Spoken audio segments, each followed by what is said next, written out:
Hey y'all, Scott here. The International Students for Liberty Conference in Washington, D.C. is coming up on the 17th through 19th of February at the Washington Marriott, Wardman Park. And me, Sheldon Richmond, and Jared LaBelle, 3/4 of the Libertarian Institute, will be there. Go to isflc.org/register and use promo code Libertarian to get $30 off registration. We'll have a table. There'll be a ton of other great speakers and groups, and who knows what. It'll be cool. Check it out, isflc.org/register. All right, y'all, Scott Horton Show. ScottHorton.org, LibertarianInstitute.org, and Twitter.com/Scott Horton Show, etc., etc. Okay, good. On the line, I got my friend Jim Bovard, our friend, the great Jim Bovard, author of a great many books, including the great memoir, Public Policy Hooligan, explaining why all the directors of all the agencies hate Jim so very much. And then before that, a bunch of books, Attention Deficit Democracy, The Bush Betrayal, Terrorism and Tyranny, Feeling Your Pain, Freedom in Chains, The Fair Trade Fraud, The Farm Fiasco. What'd I leave out, Jim? It's close enough for government work. That was pretty good. All right. Hey, welcome back to the show. How are you doing, my friend? Hey, doing good. Thanks for having me on, Scott. And congratulations on the Libertarian Institute. I'm glad to see that y'all are off to a strong start. You've got a strong web presence. It's great to see your stuff on Twitter. And, y'all are doing some hard-line stuff, and you're just punching it out there with some good humor. And best of luck to you and the Libertarian Institute. Awesome. Thanks, man. I appreciate that. Good deal. Hey, listen, I read these great things that you wrote. That's why I wanted to talk with you about them. $1 billion of federally funded paranoia. That is at the Future of Freedom Foundation. It was in the Future of Freedom back a few months ago. Now it's online for everyone to see at fff.org. And we'll get to that one first here in just a second. But in USA Today, hey, wait a minute. Trump's fear-mongering isn't new.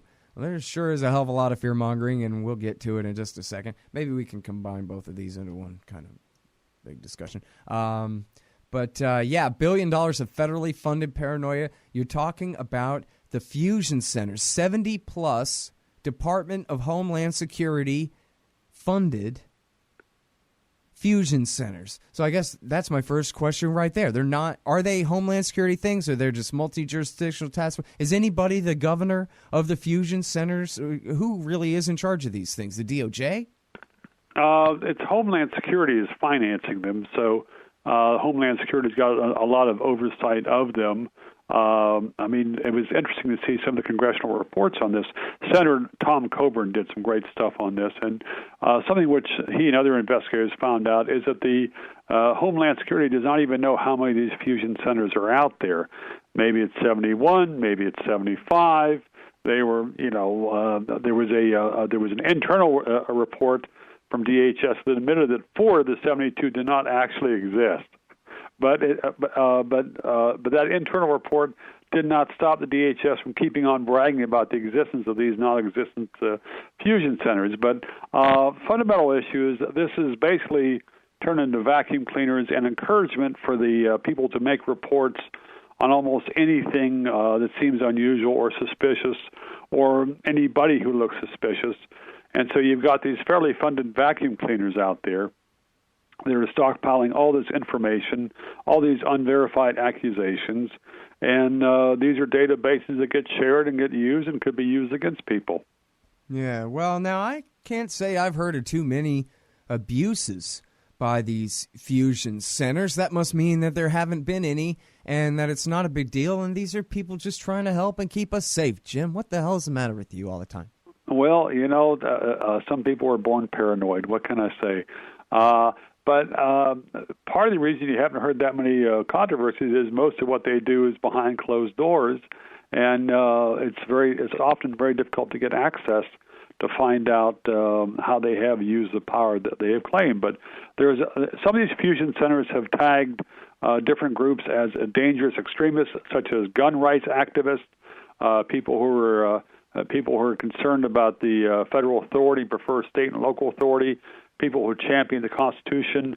There was one DHS report that said that people who were, quote, reverent of individual liberty should be considered potential right-wing terrorists. So this is these are like a series of Pandora's boxes that are being opened with federal money around the nation. Yeah. Well, now, this is only sort of a side issue, Jim, this new ACLU report about the TSA's behavior observation system. I'm sorry, I forgot what I called it. But just what completely bogus junk science it was, and how bogus the parameters were, as you're saying, pretty much along these same kind of lines. Anybody who says they have a preference for being free is suspect in America, really? Even on the 4th of July, or just on the 3rd and the 5th, or how does exactly that work? Or, and of course, the rules, and you've covered this probably better than anybody in our country, actually, on the TSA. Their rules include, he's got his hands in his pockets, or he's sweaty, or he's not sweaty, or he's looking down, or he's looking up, or he's looking straight, or he does what you say, or he doesn't do what you say, or whatever it is. And then you basically really have, in some cases, some kind of score, right, where they try to quantify based on these sort of bogus parameters in the first place. Then they put you through a threat matrix and figure out how dangerous you are. And as you say, kind of they're referring to gun rights activists and whatever, people who are actually just plain old, quote-unquote, law-abiding citizens become the subjects of maybe worse than criminal investigation, anti-terrorism investigations? And what does that mean for them? Well, I mean, it's a Pandora's box, and the government's got a lot of different ways that they can open that and maybe toss you inside the Pandora's box, to mess up my metaphors there. But it's going back to what the DHS has done. I mean, even a dozen years ago, DHS was encouraging, police and others to take a very broad view of potential people that could be potential problems. For one, there was an advisory DHS sent out around the start of the Iraq War that the law enforcement should keep an eye on anyone who expressed dislike of attitudes and decisions of the U.S. government. So this is, this is you. This is a lot of your listeners. Heck, that's something that might even apply to me. Yeah, I think so. In fact, I'm pretty sure you're on the top of the blue list there, judging by the denunciations on the back covers of your books there. And, really, what a badge of honor. You should wear those things like medals on your chest. And you know what, for those who aren't as familiar with Jim, no, really, every department of the federal government that you could name, he's been officially denounced by their boss, at least at one point or another, and maybe twice. So it's really something else. In fact, I think on your Wikipedia page, people can read the direct quotes of those denunciations and laugh. It has been up there at various times, but other folks go in and edit and take it off. So it's like, I haven't checked the Wikipedia page for quite a while. Yeah, so. I got to admit, I haven't either, but I thought I remembered that. Anyway, good stuff. Yeah, you're sure a hell of a public policy hooligan there, Jim.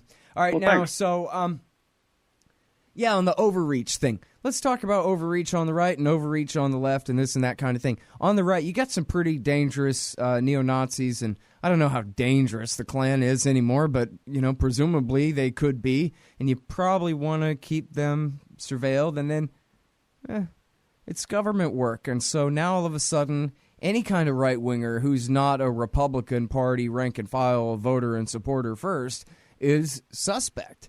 The Gadsden flag from the American Revolution that, ought to be owned by all of us is somehow now supposed to represent some kind of right-wing terrorist threat against the state, which you would think would just fly that right next to the Stars and Stripes proudly and all of that. It's the legacy of our history and all that. Anyways, and then, there was one.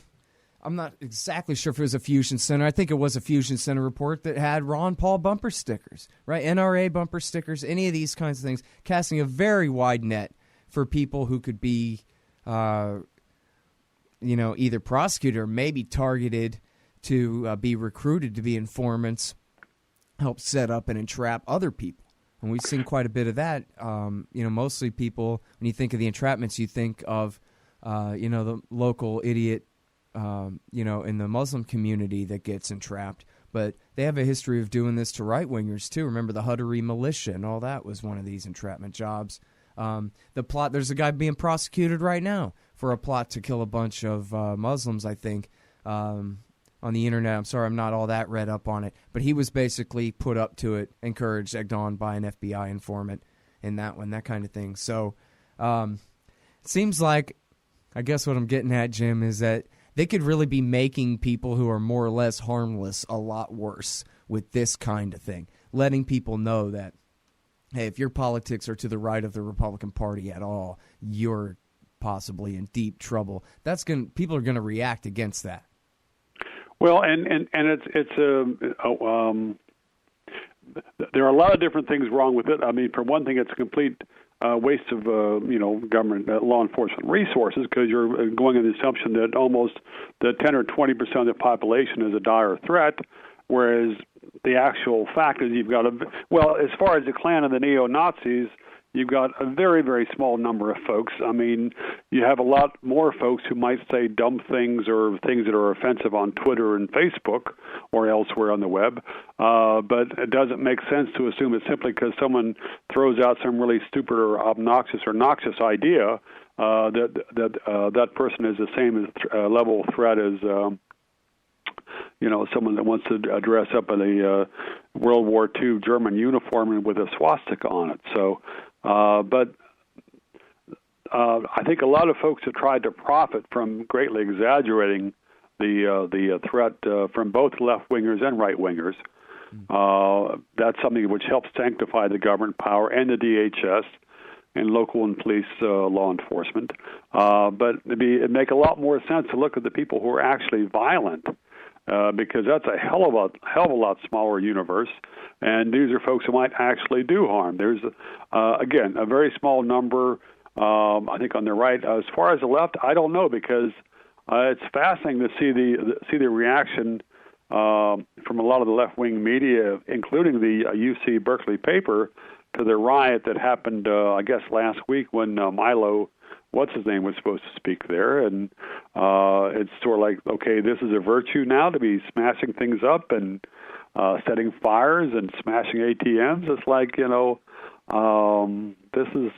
it's very strange. Yeah. Either they've got agents provocateur or they don't even need them because they're such dumbasses that they're going ahead and doing their enemy's work for them. Because, I don't of course, think that the they real needed deal agents is like provocateur at Berkeley. So yeah, I mean, yeah, exactly. It would have been easier to say just not very long ago that, come on, these Earth First guys, what do they do? Occasionally they let some monkeys out somewhere. They smash some SUVs at some parking lot. I mean, these are crimes, but these are not, terrorist threats to the homeland here.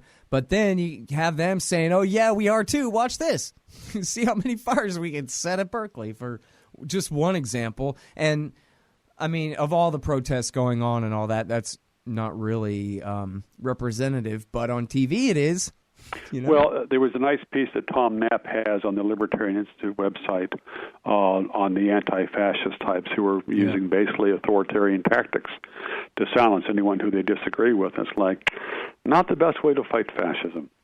Yeah, and you know what? Again, like if these guys were really goose-stepping down the street with swastikas on or something, that'd be one thing. But all of a sudden now we want to define fascism as broad as possible, which is fair in some contexts. Like Bob Higgs says, well, it's a participatory fascism. America's a fascist state. There's no really question about that. I would strongly disagree with that, but anyhow. Yeah, well, let's say there's a lot of corporatism and a permanent war, whatever you want to call that. Well, there's a lot of unfortunate policies. There's a lot of bad foreign policies. There's a lot of government agencies that got way too much power, and at times there's a lot of people cheering on government abuses, and all of that's ugly. Yeah.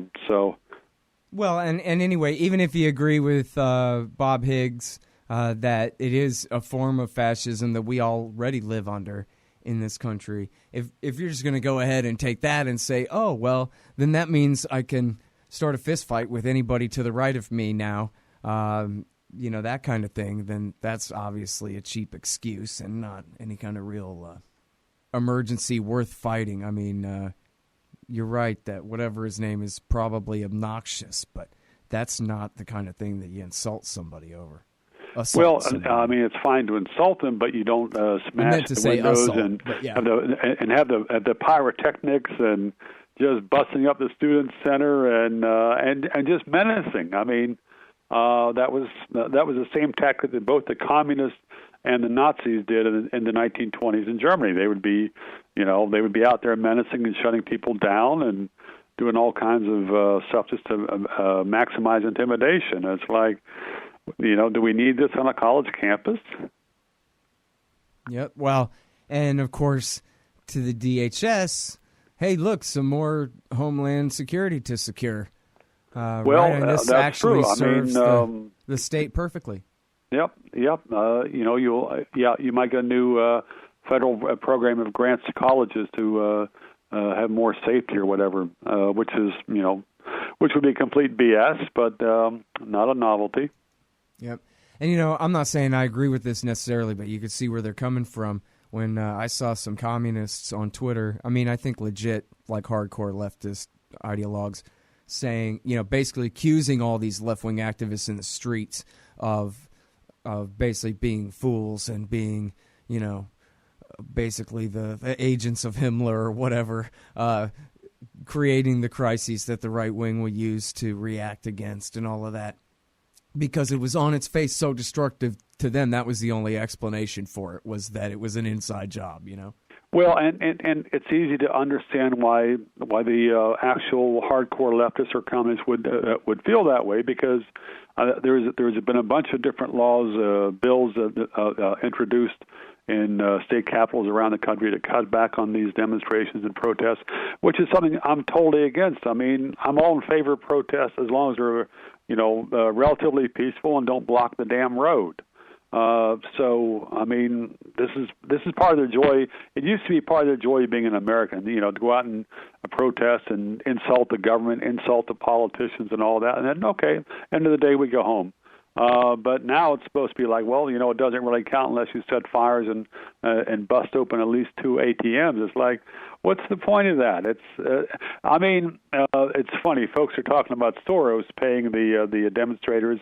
I mean, I would think as far as those ones down at Berkeley, at the University of California, heck, I mean, Trump was overwhelmingly the beneficiary of that violence. And after the riot, you have the students in the paper out there all in favor of it. It's like, it was a triumph of virtue, busting things up and setting fires. It's like, folks, you can do better than that. Hey, I'll check out the audiobook of Lew Rockwell's Fascism versus Capitalism, narrated by me, Scott Horton, at audible.com. It's a great collection of his essays and speeches on the important tradition of liberty. From medieval history to the Ron Paul Revolution, Rockwell blasts our statist enemies, profiles our greatest libertarian heroes, and prescribes the path forward in the battle against Leviathan. Fascism versus Capitalism by Lew Rockwell for audiobook. Find it at Audible, Amazon, iTunes, or just click in the right margin of my website at scotthorton.org. Yeah, well, you'd like to think.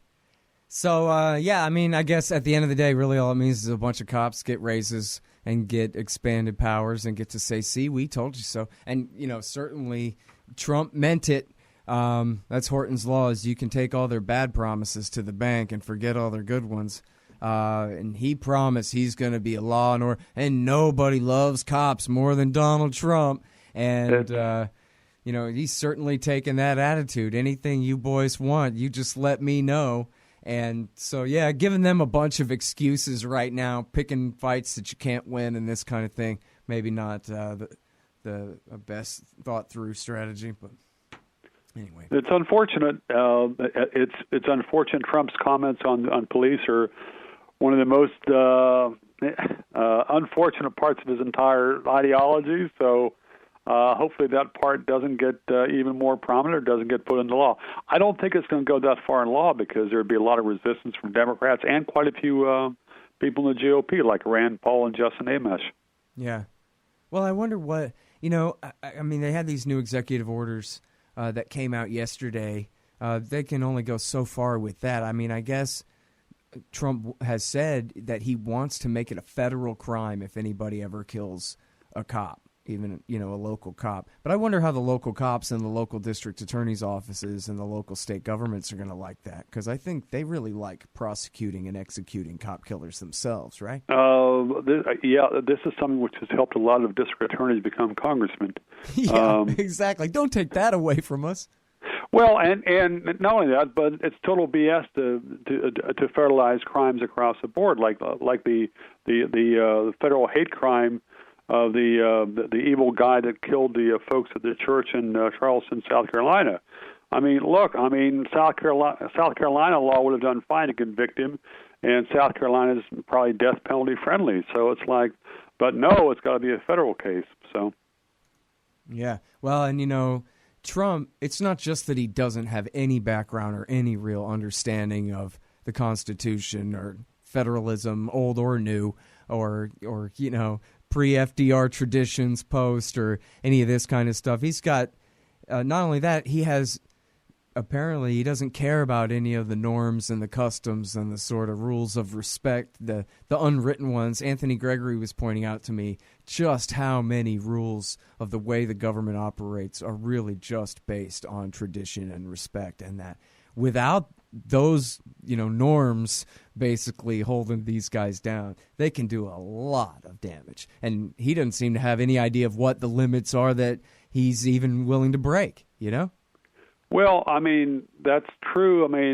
Flip side of that is you had Eric Holder and Obama trampling a lot of norms as well and abusing power left and right, and a lot of the demagoguery that the anti-gun, anti-Second Amendment demagoguery by Obama. And Eric, folks are more justifiably mortified by Trump's comments this week on asset forfeiture. But you turn the clock back to 2009, it was Eric Holder who was championing asset forfeiture and pushing it at the state and local level. It was Eric Holder late in the Clinton administration who saved asset forfeiture from attack from Congress. So, a lot of nasty things, but it's not like there's... Loretta Lynch, too, was really big on that in New York, right? Yes, she was huge on that. So, it's not like there's... Yeah, Trump has said and done a lot of things that are utterly head-shaking, but it's not, what's the baseline? That's, that was the point I was trying to make in that USA Today piece. It's kind of like, Trump, there's been so much fear-mongering going on since Woodrow Wilson. And, there are so many people, so many of Trump's critics now are acting like the previous presidents were a mix of Jesus and George Washington. And it's like, well, aside from Jimmy Carter, well, not even Carter, but no, it's, we've had a lot of bad presidents who were demagogues, and it's like that doesn't mean people should defer or trust or anything like that towards Donald Trump, but so many of the folks, so many of the criticisms I'm hearing is as if people were born yesterday. Yeah. No, it's really true. And the thing is, especially that, for those of us keeping track of these previous crises in history, especially with the hindsight and the 2020 and all of that, you see just how completely ridiculous some of this stuff is. Like the Zimmerman telegram, where, look, everybody, the Germans promised Mexico they're going to help reinvade America and conquer the entire Southwest and take back California and Utah and Arizona and New Mexico and all of that for Mexico. We got to stop them in Germany before they're on our shores. This is the most ridiculous thing I've ever heard in my life, and I've heard a lot of ridiculous things, but that's how they got us into World War I. Yep. The worst thing that ever happened. That caused every other worst thing that ever happened after that, like the rise of Stalin and Mao and Hitler and the American Empire. Yep, some major negatives. And then, well, so what are some of your other favorites? How about the North Koreans or the Vietnamese communists? If they win, then what's going to happen to us, Jim? Well, yeah,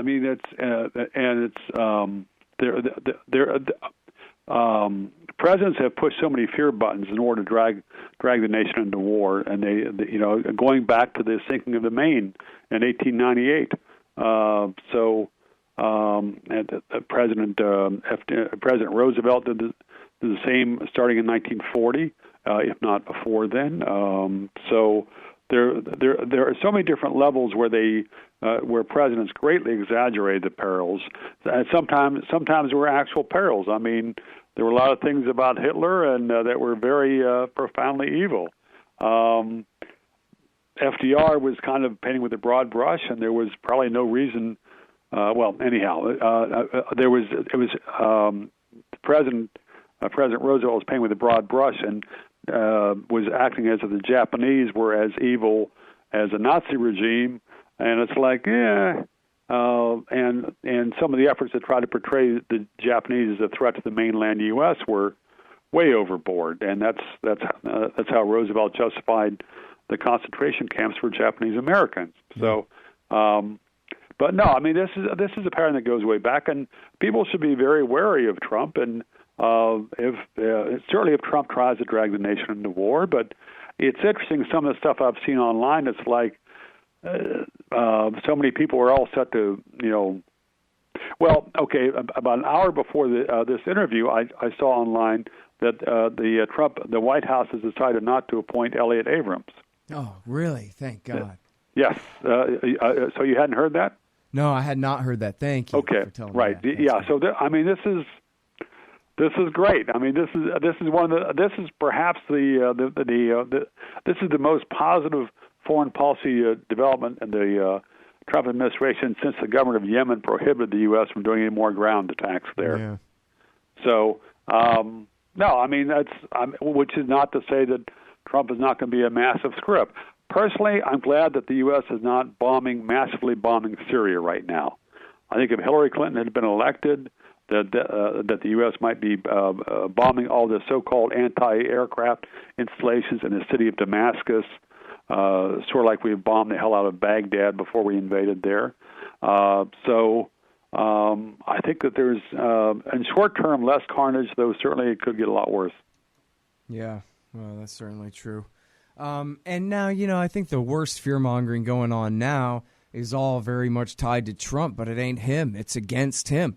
And the conflation of him with Vladimir Putin. And Hillary Clinton herself, his opponent in the election last summer, said that he was a puppet of Vladimir Putin.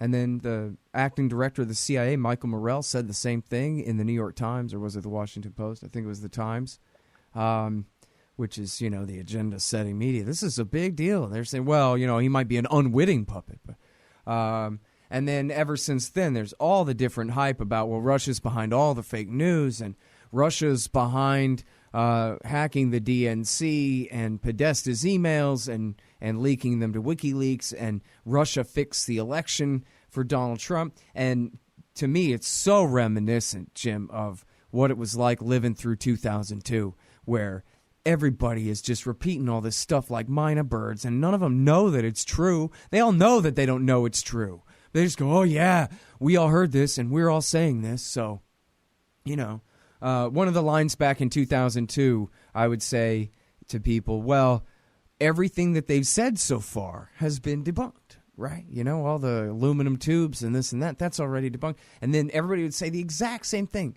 Well, I'm sure that the president has secret information that we don't know about. And that, in other words, if they're doing this, there must be a good reason. And so I'll just rationalize it that it must be true. And you have that same kind of thinking going on, especially with the Democrats, but of course a lot of the centrist and neoconservative Republicans who don't like Trump too, who already have a grudge against Russia.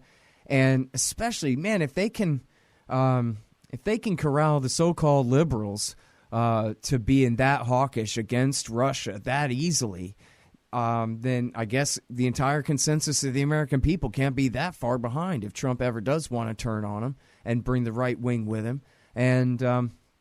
And people are willing to just suspend disbelief. It's like watching The Empire Strikes Back and going, yeah, I believe in Chewbacca for a minute. Fine. You want me to believe that the best thing is confrontation with Russia? Okay. As long as that's what partisanship dictates, let's go with it, everybody. And it works. They do it. It's incredible. Well, let's see how it plays out. I don't know. I mean, it's hard for me to know what the heck Trump is going to do. And I'm, he said a number of things that made that were jaw-dropping, but he's done a few things that were like, oh, that was better than I expected. So, like his choice for the Supreme Court nomination. So, and he's shown a learning curve at times. Other things, he's not shown a learning curve. So, but again, the fact that he's not going with Elliott Abrams is like, that's something that has been fixated a lot of libertarians and anti-war activists for the last 8-10 days. Got that right, yeah. Yep, and it looks like, okay, so that's good news. So yeah, and I mean, yeah, for people not familiar, go check out especially rightweb.com, or is it .org? I think it's, yeah. Anyway, Tom Barry and them, they got a great write-up on him there, and he's, directly married into the Podhoretz family and is one of the more dangerous of the neoconservatives by his record. He's not just a writer like Krothammer or something. He gets things done, very bad things often. So, yeah, that's really, really great news that he didn't get the job there. But, yeah, so, it's nice to have a little bit of hope for change, I guess. After all, Obama really was better than John McCain. I mean, John McCain would have got us all killed in a nuclear war with Russia. I agree. So. Yeah, I mean, there's a long list of things which I have criticized Obama for, but a couple of things I give him credit for is he was that he was not railroaded into going to war with Iran. When the Washington establishment, when the Washington Post, when both parties were just kind of hollering for war, President Obama just, there was a lot of BS as far as some of the details on the Iran agreement, but it's a light years better than having an actual war, and that was Obama. So there was. I think he realized that, this isn't going to go so well. It's too bad that he greatly increased the Afghanistan war for no good reason. The thing in Libya was a complete fiasco, but that was with the Hillary Clinton and Susan Rice and that other woman that basically stampeded him into that. So, but thank God we didn't go to war with Iran. Well, did you see? I don't know if Obama even okayed this. I mean, I guess we should assume he did, but they sent 300 more Marines to the Helmand province in southern Afghanistan in the last week of Obama's presidency. And then the general in charge of that war, Nicholson, testified before John McCain's Armed Services Committee in the Senate yesterday and said, oh, yeah, we definitely need thousands more troops and not just for training, to advise and assist, he said, which means embed with and lead the Afghan National Army in their, quote, stalemate with the Taliban, which never goes away. So it really is like 2009. They're basically already trying to jam Trump, as Obama complained later to Jeffrey Goldberg, when they jammed me. Well, he let them, of course. But it's already on. The generals are already trying to box in President Trump on Afghanistan, it looks like to me, man. Well, and it'll be interesting. That's a real bellwether as far as what to expect from his administration. Right. It's also possible that the Trump, that Trump will see that Trump will see how things worked out with that raid in Yemen 10, 12 days ago. It was such a complete devil and killed so many innocent civilians, and that maybe he'll say, somebody fed me wrong information. And Trump doesn't seem like the type that's very forgiving. So maybe that would make him a little more cautious from doing really stupid things in the future. I'm not betting the mortgage money on that, but yeah. No, I mean, that's what I'm hoping for, too, is that he will come very quickly to resent these guys because their promises never come true, ever. And, I was thinking it's sort of like a mini Bay of Pigs, right? Because that's the story of the Bay of Pigs. Is that after that disaster, Kennedy? That's a good analogy. I'd not thought of that. Yeah, I mean, this would be a much smaller version of that. It's not like he's going to fire the head of the CIA and all of this stuff kind of thing. But it's just sort of the thing where they told him, yeah, it's going to be great, and then it wasn't great. And like you're saying, yeah, we can – maybe his personality will be such that, hey, quit trying to jam me on Afghanistan. I'll tell you what I'll do. I'll pull the troops out before I – let you make me double them or something, hopefully it'll just be a personal problem for him and that'll work in our favor. I mean, I don't think he's ever going to have Trump doctrine on Afghanistan that we could hope for of being, a non-interventionist, go ahead and cut and run now kind of a policy. But maybe if he just gets mad enough as a Secretary of Defense over it, that they'll have a little fight and he'll order the end of the thing. Well, I mean, it's interesting looking at some of his campaign speeches, and even after the campaign speeches, I think in November, December, there were a number of times where he said, "Look, these foreign escapades have worked out very badly. The U.S. has been failing at this, and we need to, stop wasting money and lives doing it." So, whether that will be his guide star, I don't know. But there have been times where he said things. To take a couple of steps back, you were mentioning the John McCain, the hearing that he was chairing.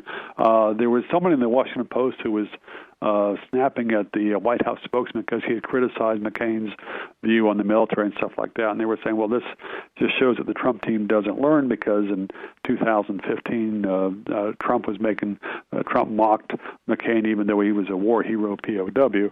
And the Post seemed to think that people should defer to McCain's judgment on military matters. And I'm just thinking, oh my! I mean, John, I don't know that there's ever been a war that John McCain was not in favor of. Yeah, or the Post, at least. In this century, yeah. Yeah. So I mean, that was Obama's big mistake. I mean, he could have said, because it wasn't just Petraeus and Gates that were rolling him.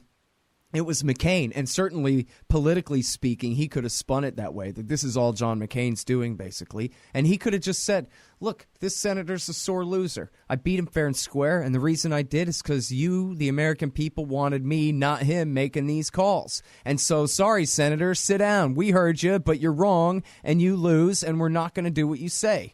And watch, I'm going to get reelected on that. And instead, he caved in. So well, yeah, and you had some folks in the White House. You had Vice President Biden, from what I read, was totally opposed to the Afghan surge. That he understood it was BS, and he was outspoken and just kind of did everything he could except resign. Or maybe he didn't go even nearly that far, push that hard. But from the things which I read, he was definitely not in favor. That he was outspokenly opposed internally to the Afghan surge, which was such a disaster. Right. Well, and of course, he had General Eikenberry, who had been the general in charge of the war, who was at that time the ambassador to Afghanistan, who wrote these memos saying, forget it, Mr. President, you can't do it, because the whole theory is based on relying on Karzai and his government to be, in charge here and to take up for us when we're done, and that's not going to work. We might as well call it off now.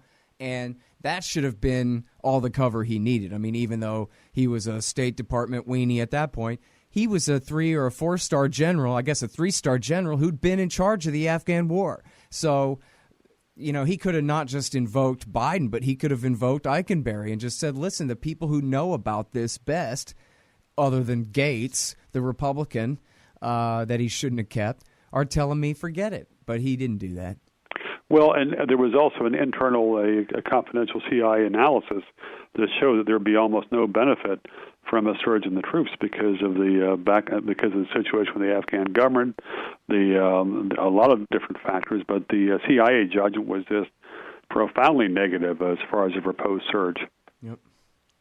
Well, and they win again anyway, just because of politics. And after all, and I got a paragraph just like this in my book, it was probably a smart decision, right?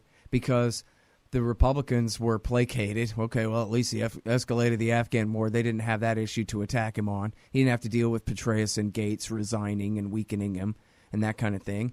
And all the Obama voters, they had so much hope and change in their eyes that they didn't even notice or care at all that he'd escalated the war. And it didn't really hurt him with his base when it came to the election of 2012 at all. So, well, there were some that it hurt him with, but not many, and it's Yeah, I mean the honorable exceptions accepted. Yep. But yep. So that's the real shame of it, is that really doing the wrong thing was the smart thing for him to do in terms of public choice theory, and I guess that's how it goes, Well, gotta look out for number one, Jim. Well, it's and ugly business. Yep. Hey, listen, I'm so glad that you're such a great writer and that you'll come on my show and talk to me about the stuff that you write. Well, thanks so much for your kind words, Scott, and thanks for mentioning the books. And I'm happy to hear you back on the air. I'm glad you've got a new institute and that you're raising hell online and elsewhere. Well, thanks very much, Jim. Good to talk to you again, man. All right, take it easy. All right, y'all. That's the great Jim Bovard. I didn't say this at the beginning. JimBovard.com. He's got a website where he keeps all the stuff that he writes. And he writes for USA Today, and I think still sometimes for the Washington Times and the Wall Street Journal. And, James is, he's sort of, I don't want to compare him to anyone else, but he's an investigative columnist is what he is. He really does all the original research and original reporting, but then he makes some opinion columns anyway, so you can really stick it to him. And he's really such a talented writer, too. I think you guys will love Public Policy Hooligan. And they're all really great, but my favorite really is Attention Deficit Democracy. And it's probably a decade old now, but it's not outdated. It's great. You got to read Attention Deficit Democracy. So there. How do you like that? I like Jim. Here he is at USA Today. Hey, wait a minute. Trump's fear-mongering isn't new. And at FFF.org, the Future Freedom Foundation, FFF.org, $1 billion of federally funded paranoia. I'm Scott Horton. This is my show. ScottHorton.org is my website where I keep 4,300 and something interviews for you to listen to if you want. And you can follow me on Twitter at Scott Horton Show. Thanks. Hey, y'all. Scott Horton here for WallStreetWindow.com. Mike Swanson knows his stuff. He made a killing running his own hedge fund and always gets out of the stock market before the government-generated bubbles pop, which is, by the way, what he's doing right now, selling all his stocks and betting on gold and commodities. Sign up at WallStreetWindow.com and get real-time updates from Mike on all his market moves. It's hard to know how to protect your savings and earn a good return in an economy like this. Mike Swanson can help. Follow along on paper and see for yourself. WallStreetWindow.com. Hey, y'all, Sky here for Rye Guys t-shirts. Rye Guys, that's WRY guys.com. Great, irreverent, thought-provoking t-shirts upholding a pro-freedom perspective. Inspired by such classic humorists as Mark Twain, H.L. Mencken, and Oscar Wilde, they invoke the wit and wisdom of the past to satirize modern myths. These high-quality shirts for men and women look good and feel good, and they make great gifts. Use the coupon code SCOTT for 15% off. Rye Guys t-shirts at ryeguys.com. That's WRY guys.com. Hey, y'all. Scott Horton here. It's always safe to say that one should keep at least some of your savings in precious metals as a hedge against inflation. And if this economy ever does heat back up and the banks start expanding credit, rising prices could make metals a very profitable bet. Since 1977, Robertson Roberts Brokerage Inc. has been helping people buy and sell gold, silver, platinum, and palladium, and they do it well. They're fast, reliable, and trusted for more than 35 years. And they take Bitcoin. Call Robertson Roberts at 1-800-874-9760 or stop by rrbi.co.